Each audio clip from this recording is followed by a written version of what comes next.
Assalamualaikum warahmatullahi wabarakatuh. Kami akan menjelaskan mengenai tirkah atau harta peninggalan. Nah, kelompok ini terdiri dari 4 materi, yaitu Adi Nugroho, Ria Kusuma Dewi, Leni Nur Oktaviani, dan Rizky Wahyu Firdaus.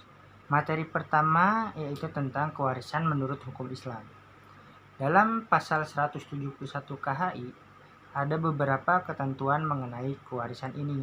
Yang pertama adalah hukum waris, yang kedua pewaris, yang ketiga ahli waris, yang keempat harta peninggalan, yang kelima warisan, keenam wasiat, ketujuh hibah, dan kedelapan baitul mal. Sedangkan kewajiban ahli waris terhadap pewaris menurut ketentuan pasal 175 KHI, yang pertama itu mengurus dan menyelesaikan sampai pemakaman jenazah selesai. Yang kedua, menyelesaikan baik hutang-hutang. Yang ketiga, menyelesaikan wasiat pewaris. Yang keempat, membagi warisan di dalam ahli waris yang berhak. Pasal 188 KHI, para ahli waris baik secara bersama-sama atau perorangan dapat mengajukan permintaan kepada ahli waris yang tidak menyetujui permintaan itu. Maka yang bersangkutan dapat mengajukan gugatan melalui pengadilan agama untuk dilakukan pembagian harta warisan. Masalah waris malwaris di kalangan umat Islam di Indonesia secara jelas diatur dalam pasal 49 Undang-Undang Nomor 7 Tahun 1989 bahwa pengadilan agama berwenang memeriksa dan memutus dan menyelesaikan perkara kewarisan baik tingkat pertama antara orang-orang yang beragama Islam dalam bidang perkawinan, kewarisan, wakaf, dan sedekah. Materi selanjutnya akan disampaikan oleh pemateri kedua. Assalamualaikum warahmatullahi wabarakatuh. Sebelumnya perkenalkan, nama saya Adi Nugroho. Di sini saya akan melanjutkan materi dari pemateri sebelumnya yang akan membahas tentang masalah waris yang terdapat pada pasal 174 ayat 2 KHI. Nah, dalam pasal ini menjelaskan bahwa kelompok ahli waris menurut hubungan darah yaitu golongan laki-laki dan golongan perempuan. Golongan laki-laki itu terdiri dari ayah, kemudian anak laki-laki, kemudian saudara laki-laki, kemudian paman, dan yang terakhir kakek. Itu menurut golongan dari laki-laki. Selanjutnya menurut golongan perempuan itu terdiri dari ibu, anak perempuan, saudara perempuan, dan nenek. Nah, dalam pasal ini pun menerangkan apabila semua ahli waris ada, maka yang berhak mendapat warisan hanya anak, ayah, ibu, janda atau dudanya.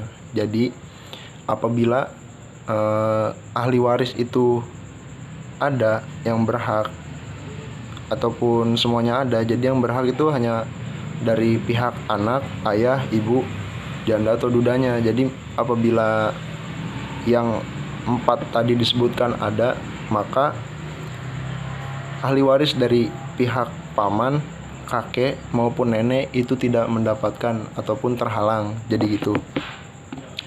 Nah, kemudian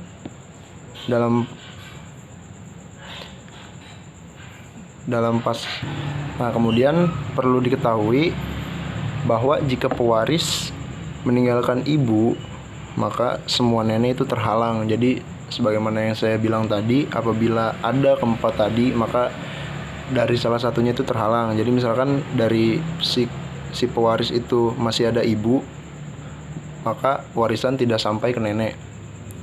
Begitupun apabila ada semua ahli waris ada, maka yang berhak mendapat warisan adalah hanya anak, baik laki-laki maupun perempuan, ayah, ibu, dan janda atau duda.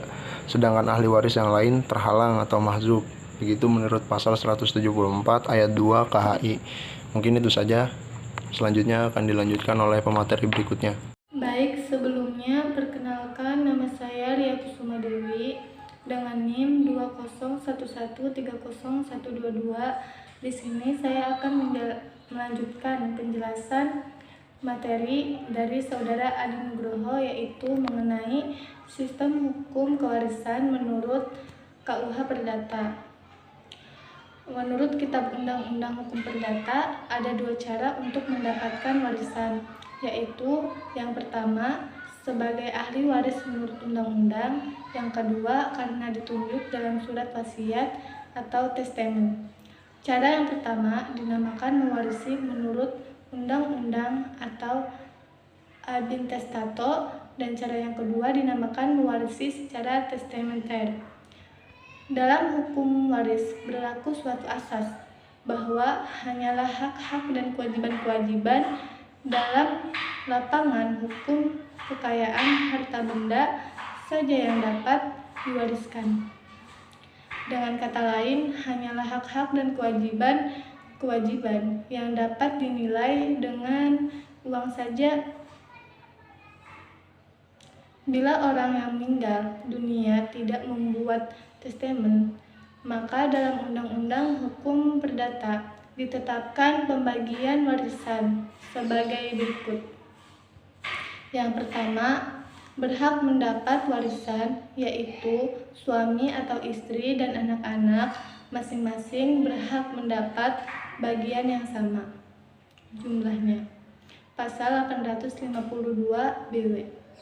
Yang kedua, apabila tidak ada orang sebagaimana tersebut di atas, maka yang kemudian berhak mendapat warisan adalah orang tua dan saudara dari orang tua yang meninggal dunia. Dengan ketentuan bahwa orang tua masing-masing sekurang-kurangnya mendapat 1/4 dari warisan, pasal 854 BW. Yang ketiga, apabila tidak ada orang sebagaimana tersebut di atas, maka warisan dibagi 2, separuh untuk keluarga pihak ibu dan separuh lagi untuk pihak keluarga ayah dari yang meninggal dunia. Keluarga yang paling dekat berhak mendapat warisan. Jika anak-anak atau saudara-saudara dari pewaris meninggal dunia sebelum pewaris, maka tempat mereka diganti oleh keturunan yang sah. Pasal 853 BW. Di dalam KUH Perdata atau BW dikenal pula harta peninggalan yang tidak terurus, yaitu jika seorang meninggal dunia lalu mempunyai harta, tidak ada ahli warisnya, maka harta warisan itu dianggap sebagai tidak terurus. Dalam hal yang demikian itu, maka Balai Harta Peninggalan Weskamer dengan tidak usah menunggu perintah dari pengadilan wajib mengurus harta itu, namun harus memberitahukan kepada pihak pengadilan. Dalam hal ada perselisihan apakah suatu harta warisan dapat dianggap sebagai tidak terurus atau tidak, hal ini akan diputuskan oleh pengadilan. Weskamer itu diwajibkan membuat catatan tentang keadaan harta tersebut, dan jika dianggap perlu, didahului dengan penyegelan barang-barang dan selanjutnya membereskan segala sangkutan si pewaris berupa hutang-hutang dan lain-lain. Weskamer harus membuat pertanggungjawaban dan juga diwajibkan memanggil para ahli waris yang mungkin ada dengan panggilan-panggilan umum, seperti melalui RRI, surat-surat kabar, dan lain-lain, cara yang dianggap tepat. Baik, saya Lady Nurotafiani sebagai pemateri yang keempat. Di sini saya akan meneruskan presentasi dari saudari Ria Kusuma Dewi. Baik, C. Persamaan dan perbedaan antara sistem hukum Islam dengan sistem hukum perdata. Sistem hukum kewarisan menurut KUH Perdata tidak membedakan antara anak laki-laki dan anak perempuan. Antara suami dan istri, mereka berhak semua mewaris, dan bagian anak laki-laki sama dengan bagian anak perempuan.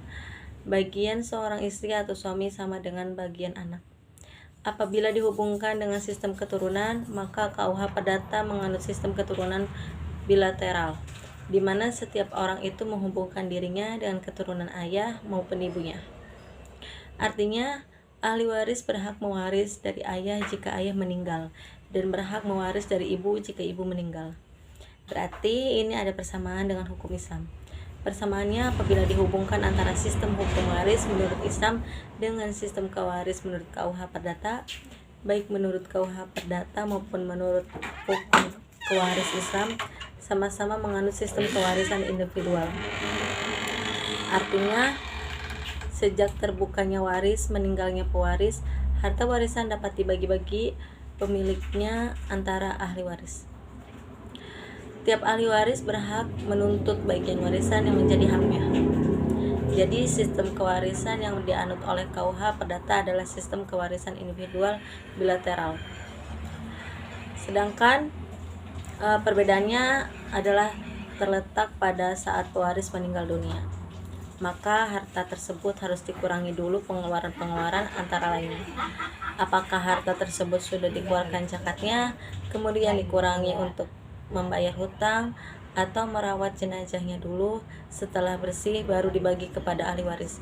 Sedangkan menurut KUH Perdata tidak mengenal hal tersebut. Baik, terima kasih.